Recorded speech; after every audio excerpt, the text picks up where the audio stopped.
documentarian Simon Chambers helped disadvantaged teenagers in London for 14 years before turning his hand to films, beginning with Every Good Marriage Begins with Tears, 2006, and other films include Cowboys in India, 2009, and of course, Much Ado About Dying. Welcome, Simon. It is a pleasure to have you here today to discuss your upcoming documentary.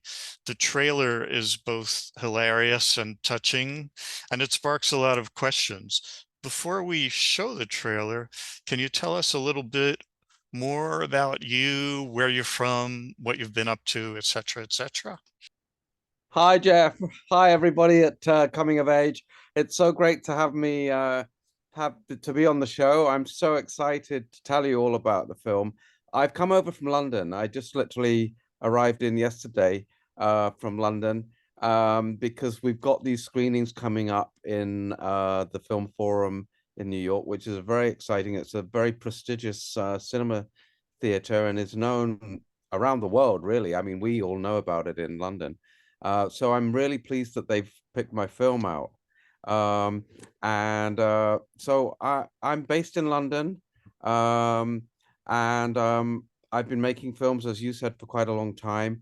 And this new film that I've done, the reason that I wanted to tell all of you guys about it at Coming of Age is because it's really about me being a carer for my Uncle David, who's now he died about 2 years ago, but he kept phoning me up. I was living in India, and he kept phoning me up in India. I was working, making films there.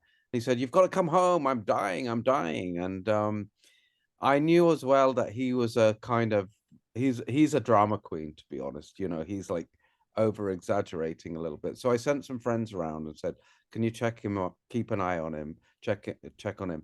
And then they said, "Look, yeah, I think you better come home. He needs you." And so I came home to London, and that's when making the movie started, really. And the movie is really about me. I'm a 63-year-old man now, right? So I'm eligible for all those wonderful things that you advertised at the beginning of the show. And I'm so tempted to go and do some of them. But so the film is really about me, middle-aged man, looking after an older man. And it's also, as you'll see when you watch the trailer, it's really about an incredibly, like, he's old, but he's so youthful as well. You know, he's so playful in life. And a lot of people that have seen the film have said it's inspired them about a way to approach their final years, or or say, how they want to live their lives once you hit that sort of age, like 60, 70, that sort of age. I mean, maybe we should see the trailer, then everybody will know what we're talking about. All right, let's take a look at the trailer.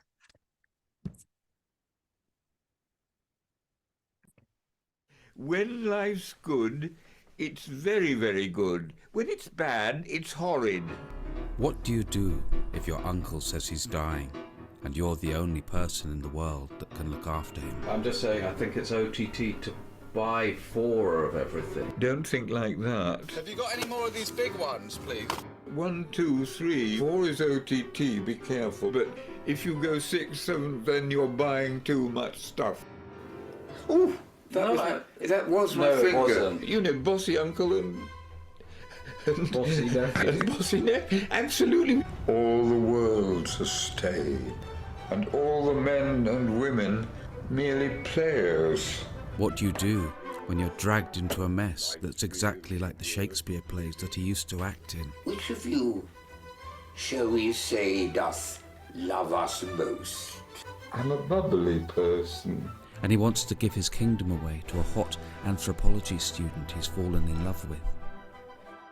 He received £25,000 from you. I'm intuitional about money. I don't really think of figures. Why was I always the boring one, standing at the edge? never doing anything right. Because everybody keeps saying, put him in a home, put him in a home. I know they do. And Thank you God don't want to don't. be in a home. Nor do I will need try to be in a home. And then King Lear had his storm. Death. It's like going on the most wonderful holiday without any of the bother of packing.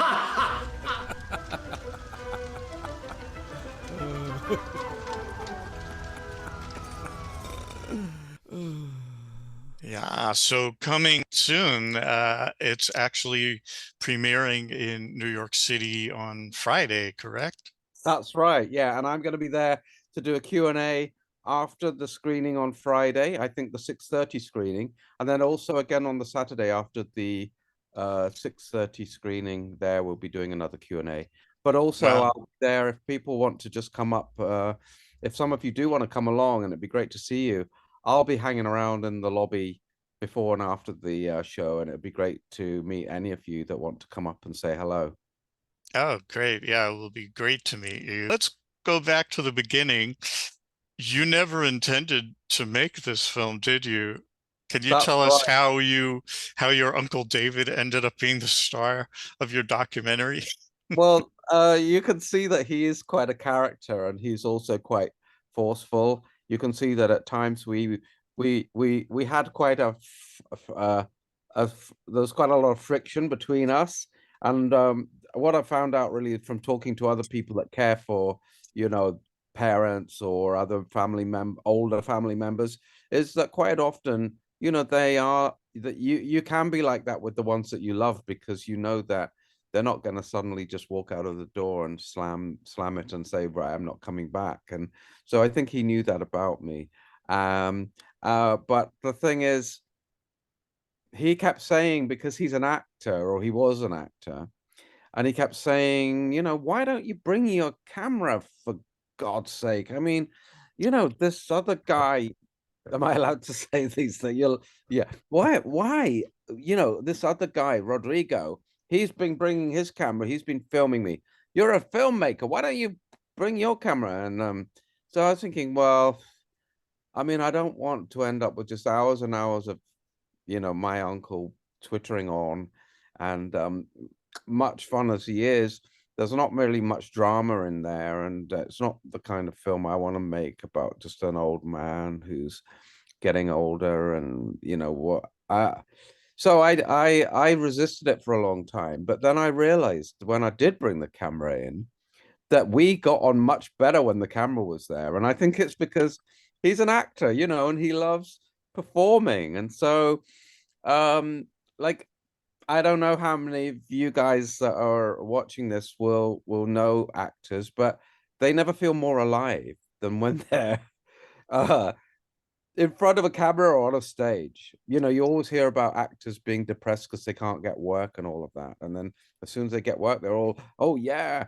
So in a funny way, the camera was like a life support machine. But It's yeah, they're doing their life's work. yeah, That's their life's work, exactly. yes.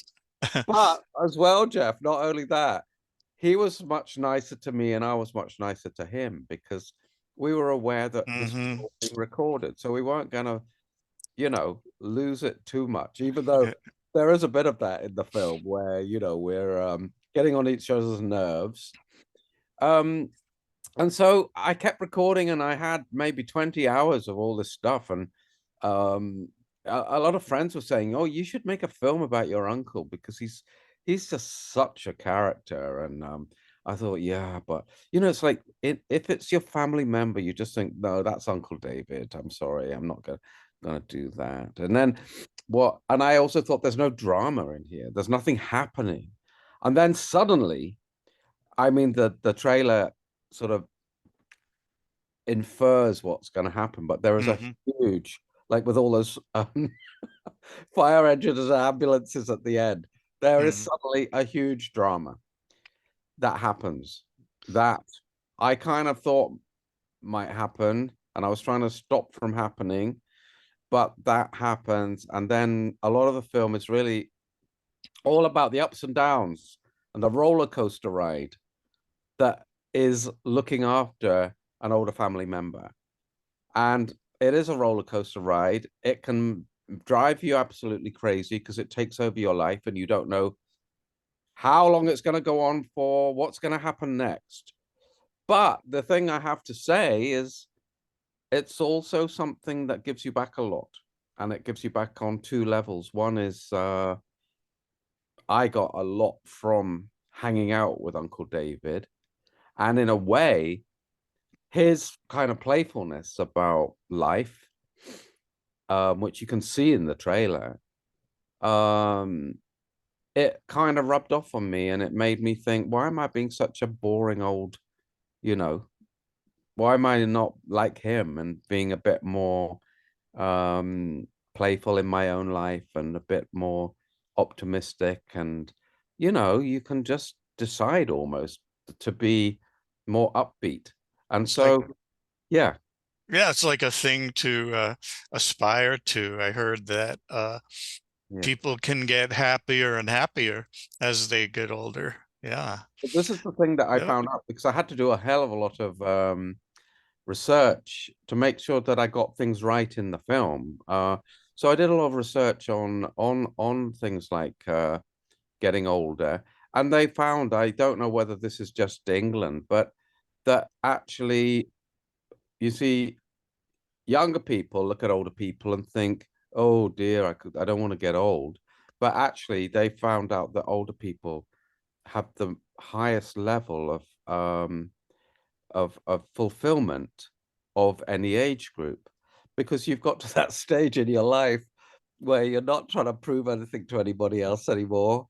You're not trying, you know, you're kind of just you understand what makes you happy and what you enjoy and what you like. You know, I'm 63 now, so I remember that time when I was like, no, I'm sorry, I'm not going to any more nightclubs. I'm sorry. They're just not for me. You get And to that you thing where you know what you like and you know what you don't like. and you care less about what other people think. That's Yeah, true. And right. then also, I So, think for me, a lot of the things that I appreciate are very, very simple things. Like when mm, you're younger, you hear old people talking about, I mean, old people, but you hear them talking about just something like sitting in the sun, and you think, boring. But actually, I'm like that now. I just think, oh my God, the sun's out. I just want to sit in the sun and enjoy that sun. And there's you know, hardly anything more kind of lovely than doing that, or listening to the birds sing and all these kind of simple pleasures that I'm enjoying. it's That I not boring to us. maybe, you So, know, I'm not so saying you don't go out there and dance, because I do like that as well. that You know, too, yes, David yep, used to do yep. that. David, he does it in the film, in fact. And one of the Hmm. things, I know that you told me you haven't seen the film yet, but I mean, he's a few days off actually dying, and he starts doing his own kind of rap version in bed, a rap version of "I Believe in Miracles, You Sexy Thing" by Hot Chocolate. Oh, wow, that's great. Yeah. So, do you two have a long history? Were you close growing up? Uh, were your parents close to him? How did that? Yeah, How so was it? well, the thing is, he's my mother's brother, Hmm. and I've got two sisters, and they found him a bit overbearing. They're like, they think, oh, he's too much in your face. It's too much. I mean, they love him and everything, but or they did. They loved him before he died. But the thing is, they just found like 1 hour with Uncle David was enough, you know. Hmm. Hmm. So I always got on well with him because um I was into all the things that he was into, like the art thing and you know, music, and he used to have things like the Beatles albums, and I'd sort of go, oh, can I listen to that? And he introduced me to all these things like, you know, music. And he wasn't you know, he was this fun uncle who your parents might say, you know, you can't do that. No, you do.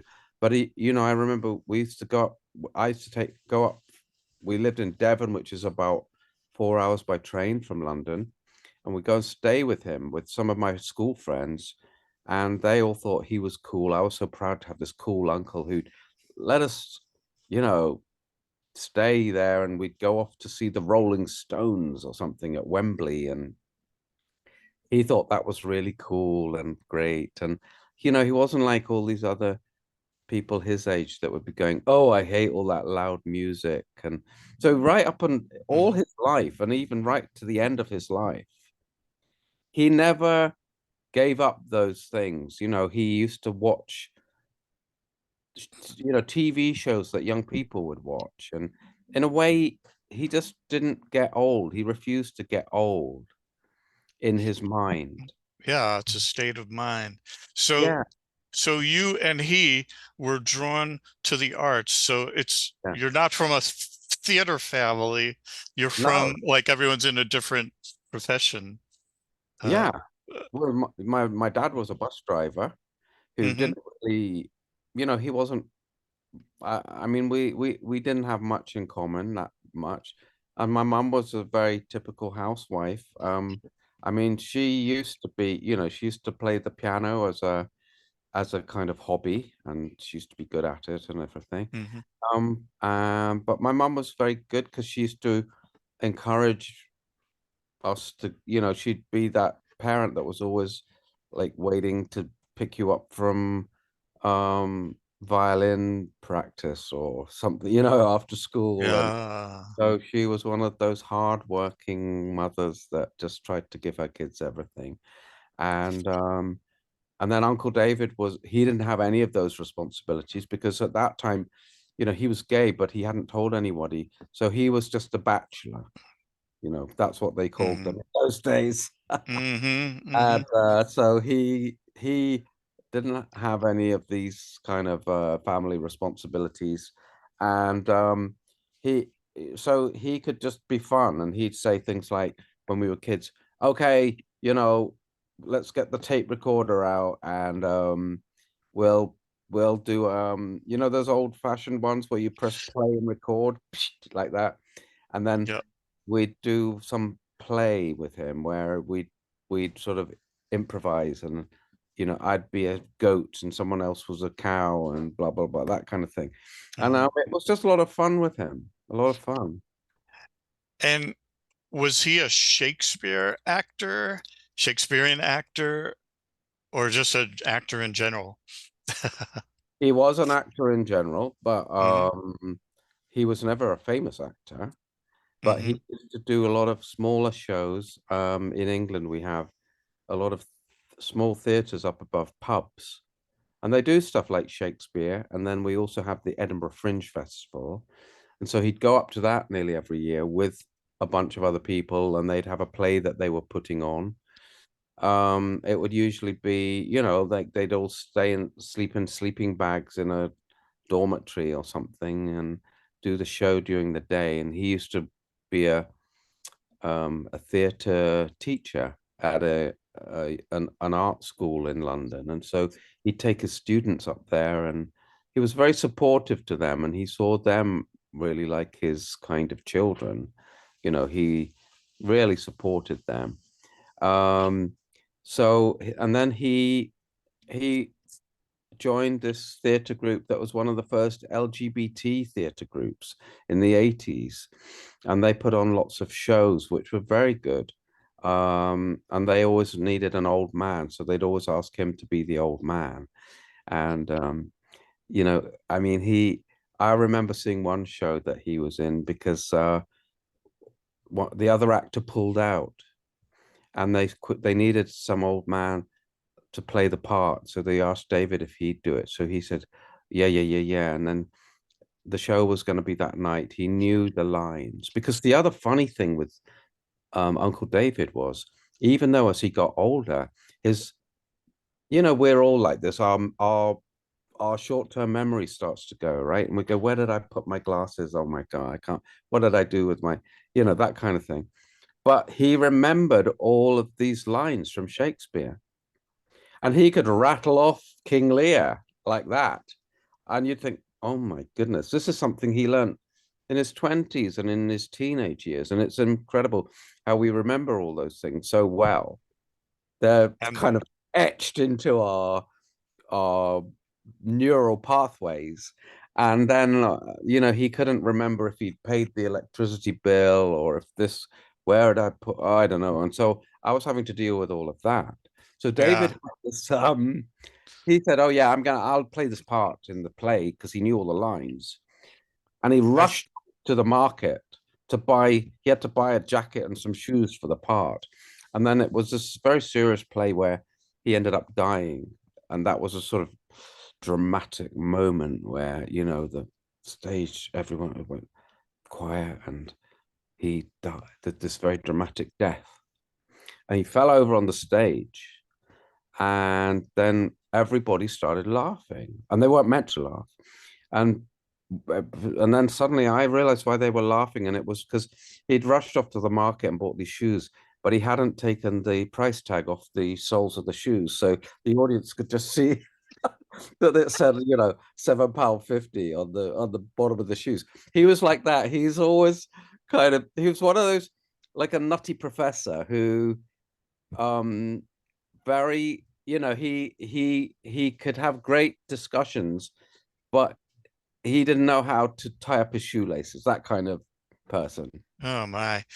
So a lot of documentarians take 25 years to finally get their documentary out there. How long did it take from the first shot to the present for you to put together this movie?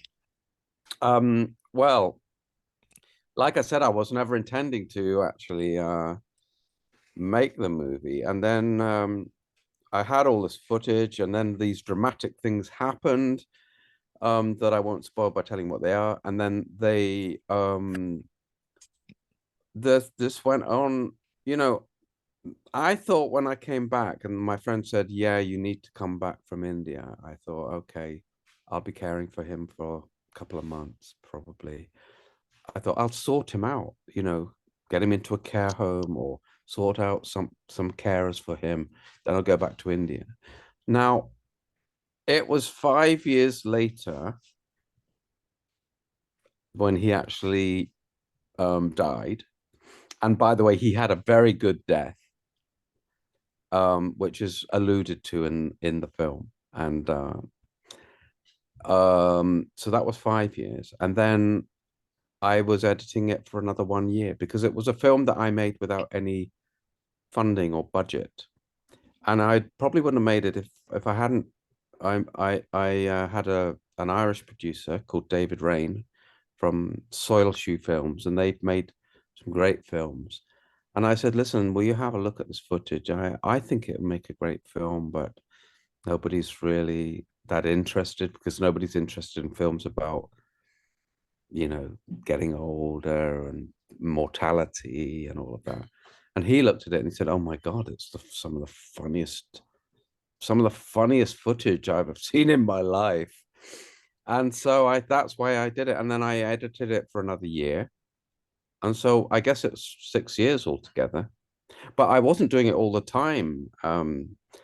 I was mostly, when I was with him, it was 80% being a carer and then 20% filmmaking. So, you know, he'd say, "Can you come over? I need you to cut my toenails. They're getting too long." And then I'd go in and it would take 2 hours to cut his toenails because he wouldn't stop talking and telling me exactly how he wanted it done and that I was doing it all wrong. And then, you know, I'd be cutting the toenails and then I'd do a little bit of filming as well. So I'd film for 10 minutes and then the other would take 2 hours. So it was like that. So you say 6 years, but it's not like full time 6 years. Wow. And the film's title is perfect. It's referencing a Shakespearean play, and David's approach to aging was certainly unique.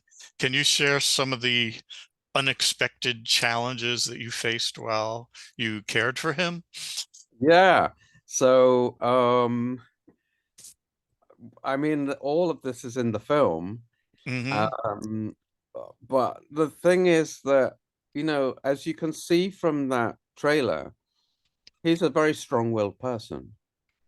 And, you know, he's gonna tell you how he wants it done and that you got to do it that way, not do it this way. And uh-oh, you got the wrong kind of, you know, can you get me some honey? Oh, you got me the wrong honey. I like this honey, not that honey. So it's all like that. So the challenges are really the biggest challenge, which is, you know, it's a very serious question, is an older person. Some people say, oh, it's like second childhood. In fact, Shakespeare says that, and I think David says that in the film. He's quoting Shakespeare, but it's not second childhood, because these are an older person is somebody who's had independence in their life.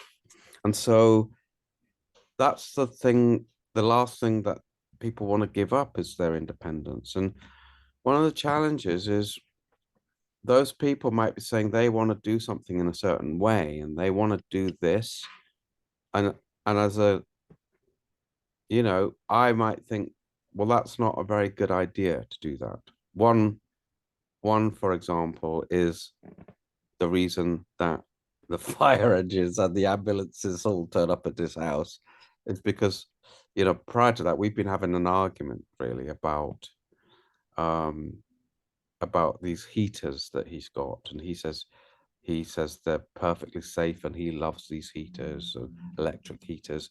And I'm saying, no, that, you know, this is an absolute fire hazard. We've got to find another way. We had big arguments about that. And, you know, at the bottom of that argument is a question of independence. Do we do it his way or do we do it my way? And it's not, it's challenging when you have to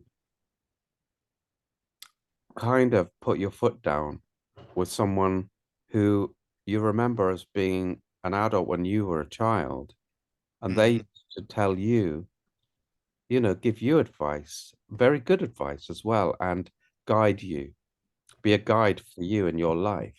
And now suddenly you're a guide for them, but they're not used to taking that. They're not, I mean, sometimes David was prepared to sort of take my guidance on something, but a lot of the time he wasn't. And one of the things that he wasn't was, it got to a point where we said, look, we think you're going to have to go into a care home because we can't cope anymore. And I felt like I was going mad.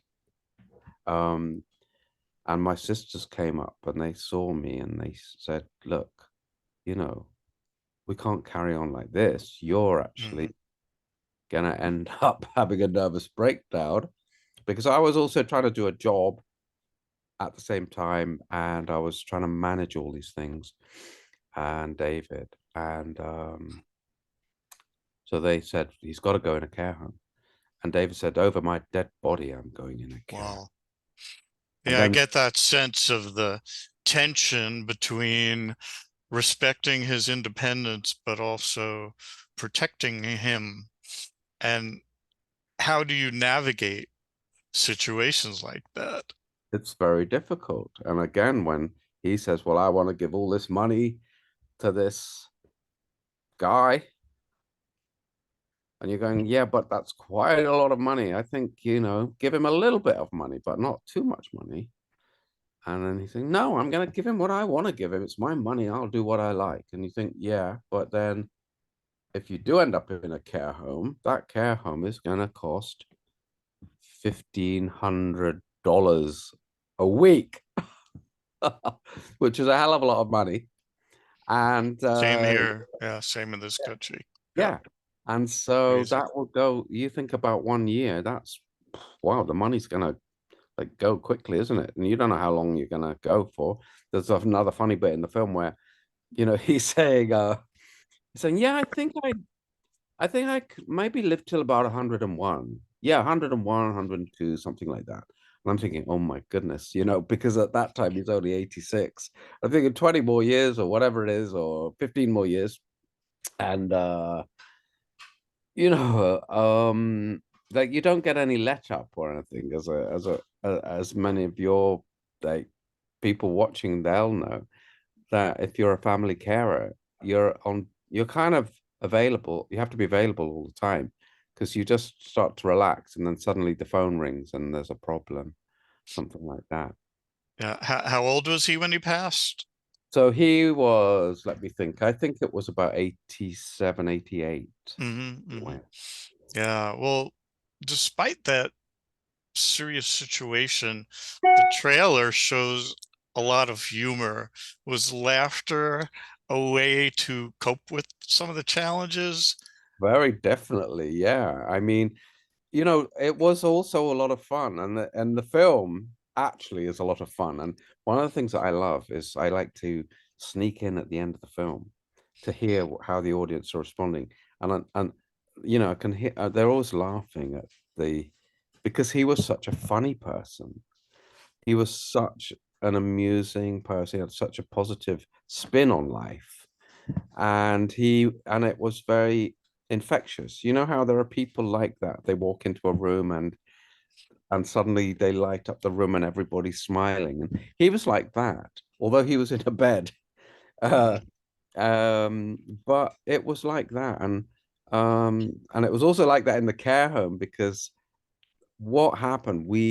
So he did end up going into a care home, Mm-hmm. and, and he did end up absolutely loving it in there. The reason he loved it was because there were all these other actors around. It was an actors' care home. And it was quite funny because they'd all walk in to each other's rooms. Although David was stuck in his bed, he couldn't get out of his bed, but they'd walk in and they'd be, these they I don't know why actors they always talk like that, but they say, "Oh, darling, what a lovely view you've got from your window.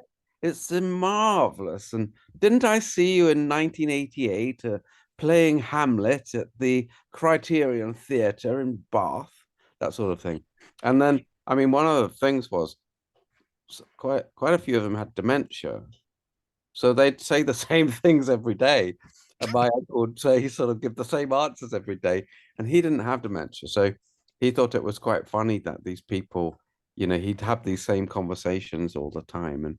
And they like they so David was gay and quite a few of the other men were as well. And so there's a guy, you see him in the trailer actually, at the end of the trailer, where my uncle's telling him, "Oh, dying's like going on a wonderful holiday without the bother of having to pack." So that other guy, he was called Bobby. They became very good friends, and he was gay, and it was funny because they'd sort of talk about the carers that came in, the male carers, and they go, "Yeah, I think he's got a lovely body, don't you? Oh, marvelous body! What a lovely man!" That kind of, it reminded me of. Did you ever see the Muppets? They're like the two men up in the balcony that have this Mm-hmm. kind of running conversation with each other, and so it was like that. So there's a lot of that in Wow. the film. So David's zest for life is really inspiring, even in the face of adversity. What did you learn the most from him about living life to the fullest?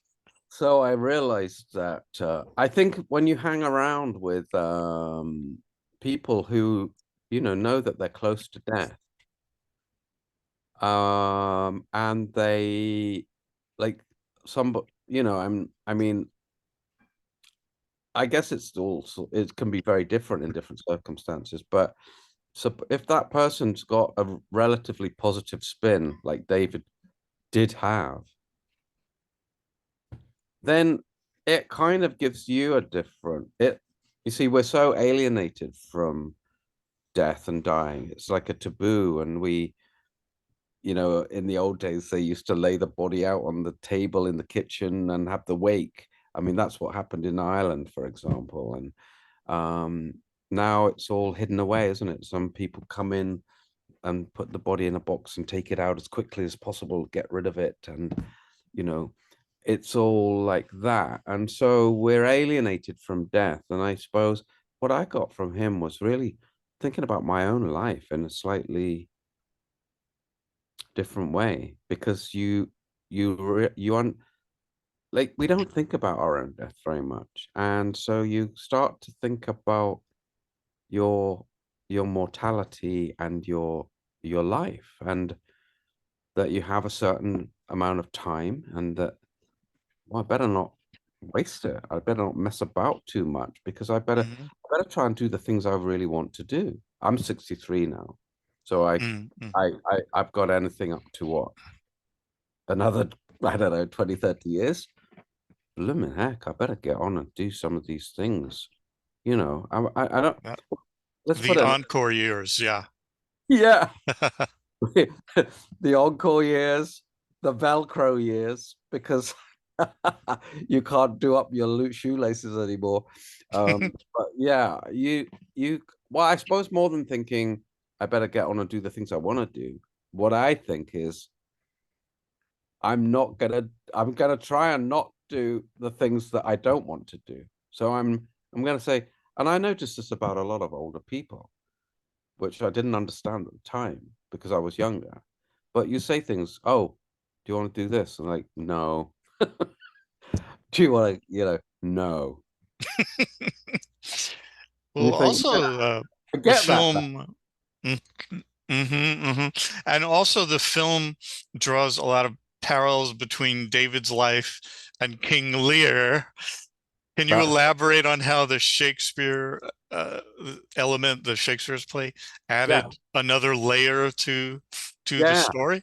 That's a great question, because you see, he used to do all sorts of just in normal life.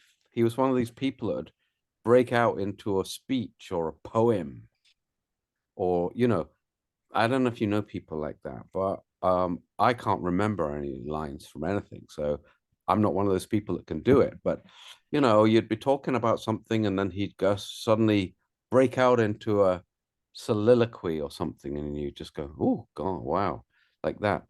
And so in fact, when he in the film, pretty much like a day or two before he dies, he's lying there, and he quotes a couple of lines from a poem by an Irish author called Louis MacNeice. And it's a beautiful thing, because I've always thought, while I was looking after him, I sort of thought he didn't really appreciate me.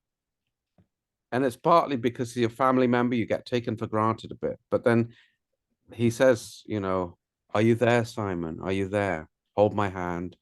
And then he says, it's the lines from this poem. He says, "I'm glad to have sat under thunder and rain with you, and to have enjoyed sunshine in the garden." So I take that to mean life is full of its ups and downs, its thunder and its rain. But then, you have those periods of when the sun comes out, and that's what life is. It's a combination of all those things. And you think, great, I'm glad to have had that. So he had that with King Lear, and he'd trot off these sort of speeches, especially when I had my camera with me.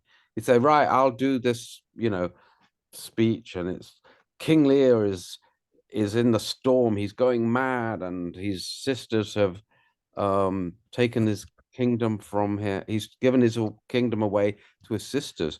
And then I was a bit slow, to be honest, Jeff, on the uptake here, but I suddenly thought, oh my goodness, his real life is exactly replicating the story of King Lear, because he's giving away his money to this guy. And it's almost like there's a bit in Shakespeare, the King Lear, which David says, he's talking to his three daughters, and he said, "Which of you loves me the most? Because whoever loves me the most, I will give you the most of my kingdom now that I'm getting old." And that's what he does in his real life, is he's sort of saying, right, well, I'm gonna give this guy that I fancy a bit, he's like this hot young guy, and I'm gonna give him this money because I just fancy him. And so he started replicating King Lear, but also he saw his own life as though it was a play, like a drama. And I think that's quite a good way to see your life, in a funny way. So when terrible things happened, he'd just see, you know, he's in the hospital after this terrible things happen, and then he says, "No, this is Act 3, Scene 2." Yeah, because Wow. you know he's seeing it as a drama. He sees his life as a drama that's being played out, and there's actually, you know, if you think like that, you realize because a lot of the stress and anxiety we have in our lives is really because we feel that we have total agency over everything in our lives, that we, you know, we can control everything. And what you realize is actually you can't control, you know, you can't. You know, you get cancer, that's not, you can't, you can't do anything about that. You can do stuff about how you have it treated and how your attitude to it, and that might actually help with the actual, you know, either feeling better or getting better. But if you see your life as this kind of drama, then it's almost like, well, this is the way the story is going to go. And David kept saying that. Oh no, this is it. It's going to go like this now. This is the way it's going. And so he keeps referring to King Lear all the time throughout within the documentary.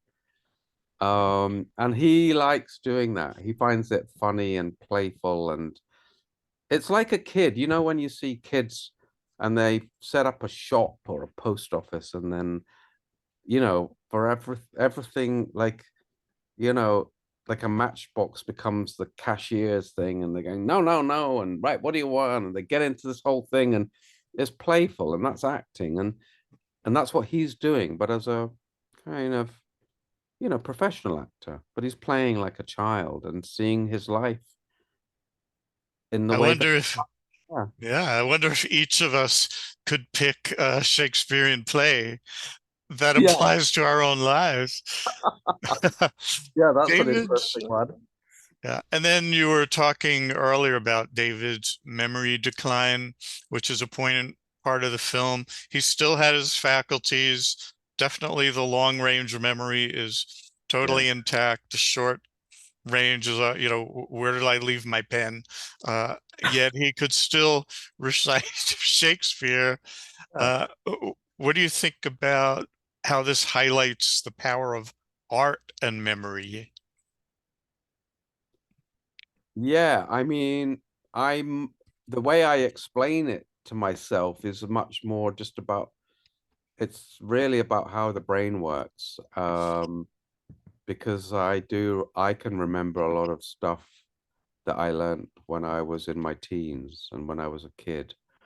And they say, for example, the things that you learn when you were a child are kind of carved in stone, you know, in your mind and your memory.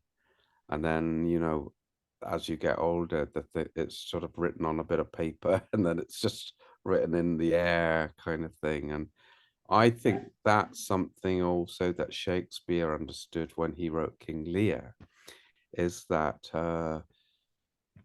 you you know, there's maybe a reason why you don't remember all this stuff, or you don't need to. I don't know. I don't get it. But I don't think it's to do with the power of art that he remembers King Lear, but he can't remember where he left his glasses. I think that's much more just to do with how the brain seems to work, and how it, like, it's thinking, I don't need to know this anymore. I don't need to know that. And um but I do know, yeah, it's I don't get that, to be honest. I don't understand that. Why it's like that. Yeah, I heard one trick, when you walk into another room and you forgot why you went into that room, is to go back into the previous room and think about why you were going to go into the other room. Oh, I do that all the time. Yeah, yeah. Yeah, I do that So, all. right, me too. Much Ado About Dying. It's kind of the universal theme. I think that's why a lot of us are here, about caring for your aging loved one. What message do you hope audiences will take away from the film? Okay, so one of the things, I don't know what it's like over here in the United States, but in England, there's definitely this sense that caring is undervalued. Like, I think it's one of the most important things that anyone can do.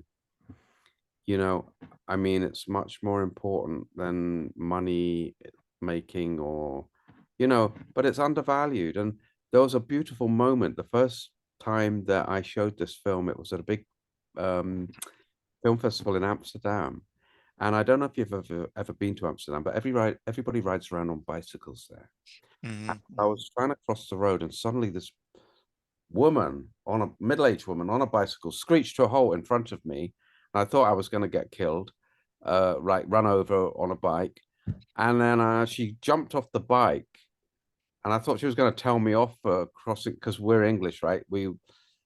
All you guys, you do everything on the wrong side of the road. So we're like, and then she came up to me and gave me a huge, great bear hug. I didn't know who she was. I didn't know what was going on. And she said, I want to give you a big hug. I saw your movie yesterday, and I want to tell you something. I've been looking after my mother for 10 years. And when I go to a dinner party and I tell people, like the guy next to me says, so what do you do? And I say, well, I look after my mom. They pat me on the back and they say, good for you. Then they turn and talk to the other person for the rest of the evening because they think how boring it is being a carer. Like, you haven't got anything to tell me. Let's talk about this other guy. Talk with this other guy about something interesting. And so what I've tried to do in this film is make the issue of caring interesting and get it on the kind of radar of people. That, I mean, why shouldn't it be interesting? Why isn't it? And the good thing about my uncle and me is that all the things that can go wrong when you're a carer do go wrong, and the things that go right do go right. So we cover all the bases. We cover things like grooming, hospitals, illness, accidents, like losing your home, finding somewhere to live, care homes. And so it ticks all the boxes. And the amazing thing is that when people see the movie, there's usually a queue of people at the end of the movie who, and they're usually the shy ones actually, who don't want to ask a question in the Q&A, but they come afterwards. And I love it because they say, oh my God, I'm so glad for this film because I've been looking after my granddad and we had the same problem. And like, there's nowhere to talk about all these things. It's like so the film's become a kind of cathartic tool for people who go, oh my God, that's me, that's my life, that's being kind of shown here. And thank God that other people feel like this, because the thing I found is being a carer, it's an incredibly lonely, it can be a very lonely experience. Okay, I've got David, I'm with David, but you're having to figure out all these things on your own, and your friends do get a bit bored when you go, oh, I don't know what to do. Should I do this? Should I do that? Oh, Uncle David's gone into hospital again. Blah, blah. And then okay, great, blah, blah. But you feel like no one's really interested, and you're on your own. And so the message would be, here is one of the most valuable things that we can do, caring. And then by extension, professional carers as well, family carers, professional carers. I believe they're hugely underpaid, undervalued, but they're doing the, most important thing that you can do in life, looking after people.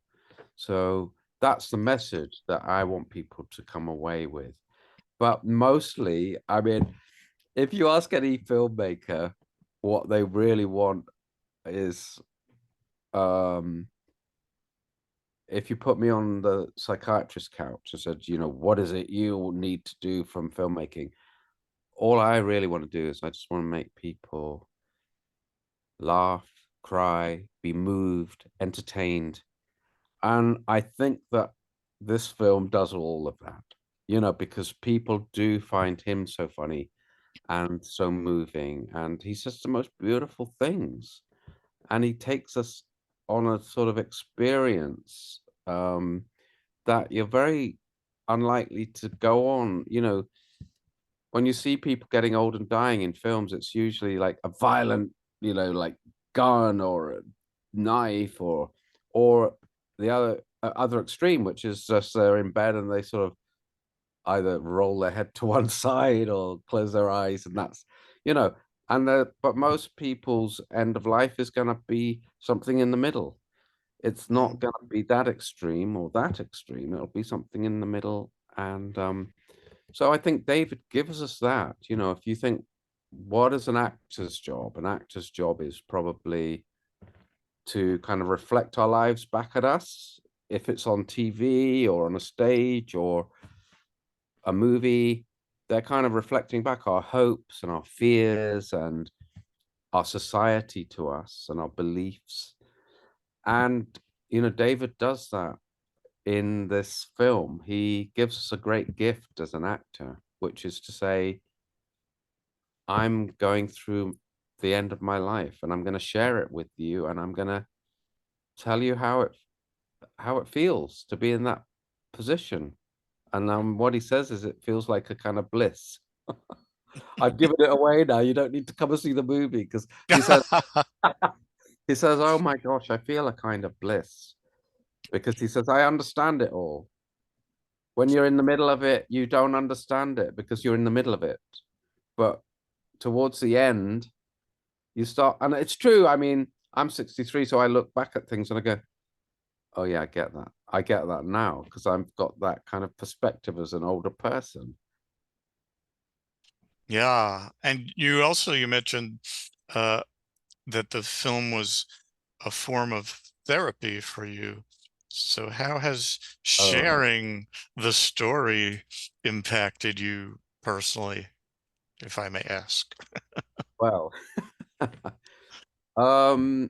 well, because you start to realize that you're not the only one that's been through that lots of people have been through it. And so that's a great thing. And, you know, that's how a lot of these groups work, isn't it? Like if you get a load of mature people of a certain age together, and they'll start going, oh yeah, that's what happens to me, yeah, I have that. Or you get gay people together and suddenly, or you get cancer survivors together, or you get, you know, it's an empowering thing because you suddenly realize you're not alone, you've got lots of things in common, you can talk about them and sort them out together, and you become more, you lose your anxieties. You realize you're not the only person in the world that's going through that.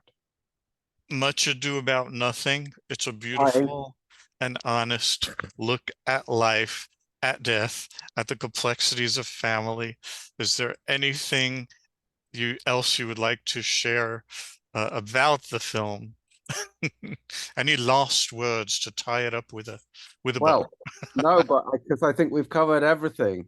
I think you've done a great job of bringing out all the themes and the issues in the film. All I can say is that if people want to come and see the film, it'd be great to meet you. And there's screenings going on throughout the week, and Film Forum have very, very kindly provided this code for coming of age people. I don't know what it is or how you go about that, but I think you've told everybody that. But great, come down and come to the theater. It'd be fantastic. I'd love to see you and hear your own stories as well. With that, I say, wow, what a pleasure to meet you, and thank you, and I can't wait to see this film. Great. Bye-bye. Thanks a lot, Jeff. Bye-bye, everybody. Take care. Take care. Bye-bye. Bye.